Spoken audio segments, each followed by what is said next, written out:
ગુજરાતમાં જ્યાર સુધી વરસાદ નહોતો પડતો ત્યાર સુધી વરસાદની બૂમ ચાલતી હતી અને હવે જ્યારે વરસાદ એક ધારો એ રીતે ખાબક્યો કે જેણે એક મહિનામાં જ ઘણો બધો અડધો ઉપરાંતનો વરસાદનો જે રેકોર્ડ છે એ રેકોર્ડ સરભર કરી દીધો છે। મોટાભાગે તો 36-37% 38%ની આસપાસમાં વરસાદ રહેતો હોય છે અને આ વખતે 17% જે વરસાદ છે એ વરસાદ અત્યાર સુધીમાં પડી ગયો છે।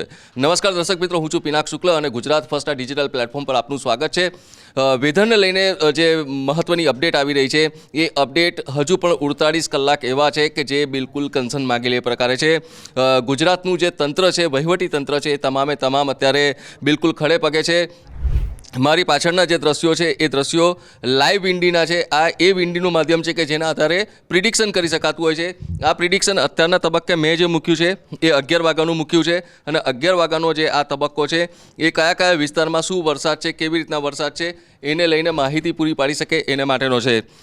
મેં જે પ્રકારે કીધું એ પ્રકારે અત્યારે જે આપ ક્લાઉડ જોઈ રહ્યા છો અને વરસાદની જે સિસ્ટમ જે અત્યારે તમે જોઈ રહ્યા છો એ મધ્ય ગુજરાત અને થોડોક ઉત્તર ગુજરાતનો જે ભાગ છે ત્યાં સૌથી વધારે અત્યારે દેખાઈ રહ્યું છે। કેમ?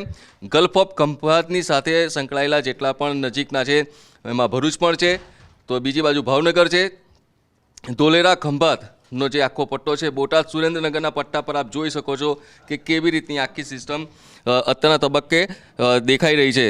મોટાભાગે મેં જે પ્રકારે કીધું એ રીતે ચોમાસામાં હજુ લગભગ 2 મહિનાનો જેટલાનો સમયગાળો બાકી છે અને એની વચ્ચે જ 17 ઇંચ જેટલો વરસાદ થઈ ચૂક્યો છે અને જે સરેરાશ જે વરસાદ હોવો જોઈએ એનો અડધો ભાગનો અત્યાર સુધીનો પતી ગયું છે વરસાદ। પીડીઓના કારણે રાજ્યમાં ક્લાઉડ બસ્ટની એક વાત ચાલી રહી છે અને બેઝિકલી વસ્તુ એવી છે કે પેસિફિક ડેકેડલ જે ઓસિલેશન હોય છે અને ઉત્તર પેસિફિક મહાસાગરના જે તાપમાન છે એમાં દર 20-30 વર્ષે આ કુદરતી ગ્લોબિંગ જે ફેરફાર છે એ ફેરફારના કારણે પણ આ પ્રકારની સ્થિતિ સર્જાતી હોય છે। થોડુંક અલગ રીતે બતાવું તો દક્ષિણ ગુજરાતનો જે આ પટ્ટો છે એ અત્યારના તબક્કે 11 વાગ્યા સુધીનો ક્લિયર દેખાઈ રહ્યો છે, પરંતુ મધ્ય ગુજરાતની વાત કરીએ વિરમગામ સુધીનો, વિરમગામમાં પણ ભારે વરસાદ છે અને અનેક જગ્યાએ પાણી ભરાયા છે। ગઈકાલથી એમાં સતત અપડેટ આવી રહ્યું છે અને આ છે રાપર ભચાઉ એટલે કે કચ્છનો વિસ્તાર છે, ત્યાં અત્યારના તબક્કે કેવા પ્રકારની સ્થિતિ છે એને લઈને આ અપડેટ છે।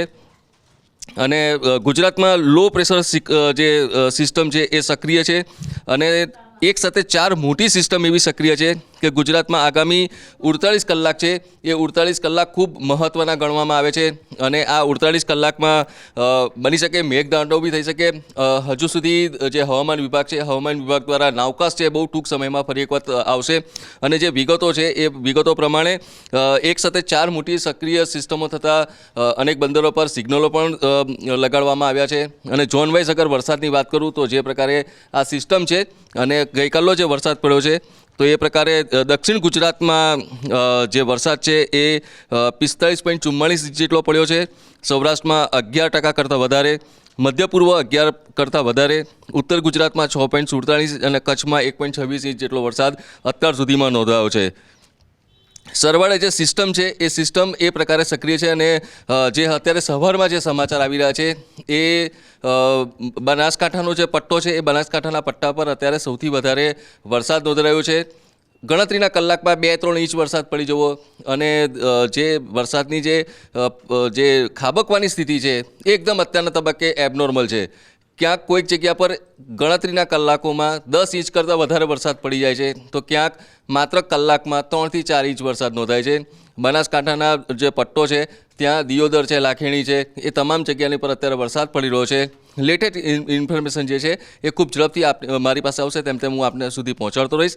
મારી સાથે જોડાયેલા રહેજો ગુજરાત ફર્સ્ટના ડિજિટલ પ્લેટફોર્મ સાથે। નમસ્કાર।